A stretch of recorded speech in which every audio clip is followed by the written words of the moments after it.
Hey everybody, it's Lynnea. I'm going to be creating a monochromatic black and white Christmas card. This stencil, when I saw the Christmas on Main Street stencil, it reminded me of those old Christmassy movies that are black and white. So I thought that I would make a little city street that's black and white, and I'm even going to color my little characters in black and white as well. So the Christmas on Main Street stencil is a two-piece stencil so that you can create a layered dimensional scene. I'm going to start with what I like to call the more background portion. This is what's going to stencil the backdrop of the stores, the inside of the windows, things like that. So this is not the detailed stencil, but I'm going to start with that one because I want to be able to add my darker colors on top of my lighter. So I sprayed the back with a temporary adhesive. I find that that is super helpful for this Christmas on Main Street stencil set because there are a lot of little details. Those windows there, they like to shift around, so do some of the detailed images or portions of the stencil. So I'm going to use that temporary adhesive to make sure that they don't move. I'm going to grab my alloy ink pad. This is the gray ink pad from LDRS Creative. And I'm using kind of a lighter touch. It's still a gray ink. You can definitely tell that it's gray. But I'm going to go in now with this, the top layer, the detailed layer, what I like to call, and I'm going to add this same alloy ink but darker. Now the LDRS Creative inks are hybrid inks. So when I went to add this stencil on top, I noticed that it shifted. And that is because the hybrid ink has properties of both a dye and a pigment ink. So it stays wet like a pigment ink does. You can't tell to the touch. The ink won't smear when you run your fingers across it, but it kind of sits in that paper. So I did heat set that, and then I didn't have any problems adding that second layer of the Christmas on Main Street stencil on top. I'm using that same alloy ink pad and an ink blending brush, and I'm just going to give my arm a good workout and make sure that I get this ink on here nice and thick and dark. That gives me that tone-on-tone look, but only using one ink pad. So look at this, isn't it so cute? It's kind of like a gray scale, and then there's little pops of white in there. I wanted to kind of bring out some additional highlights. So I have a clear glitter pen.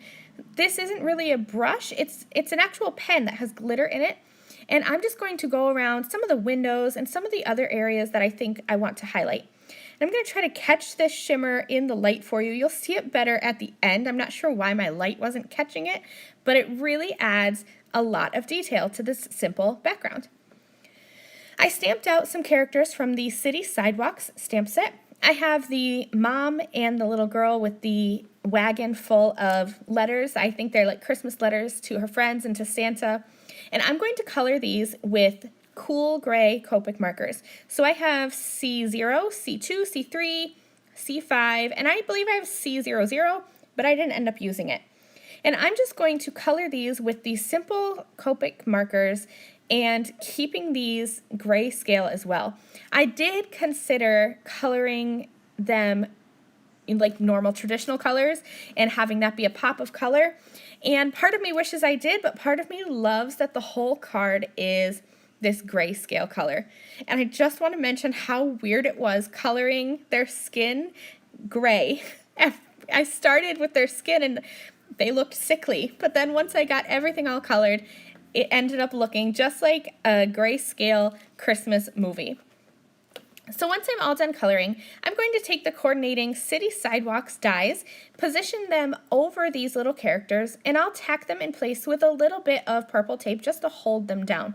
Then I'm going to run these through my die cutting machine, and I'll have these cute little characters perfectly cut out and ready to place on my scene. So here's where I realized that I don't have a sentiment. I do this often. I get to the end of my card and a sentiment is almost like an afterthought. So when this happens to me, I grab a banner die, and these folded ribbon banner dies from LDRS are part of their new release, and I just love them because they give instant depth and dimension. I'm going to stamp a sentiment onto that from the City Sidewalk stamp set. I'm using Kiss Me Red hybrid ink. I'm going to double stamp this just to make this a brighter red. I considered doing black, keeping with the whole grayscale theme, but I thought it was okay to add a little pop of color with the sentiment. Now what makes these special is that all you need to do is fold on these score lines, fold back and then fold forward, and you have an instant dimensional banner for your card. I added my city sidewalks characters with foam tape. Then I'm just going to use some liquid adhesive on this folded ribbon banner die. And I like to use a liquid adhesive because you can see me kind of moving it around here, making sure that it's perfect. Once I get it perfectly in the center, I'll call this card all finished. So I hope you like this. I hope you're inspired by this grayscale look and that you'll take your supplies and that you'll be inspired by this to create your own grayscale card. Thank you guys for watching. I'll see you soon. Bye. Thank you again very much for watching this video. If you liked this video and you'd like to see more from me, please hit that subscribe button that is on the screen now. And here are a few other videos that I thought you might enjoy.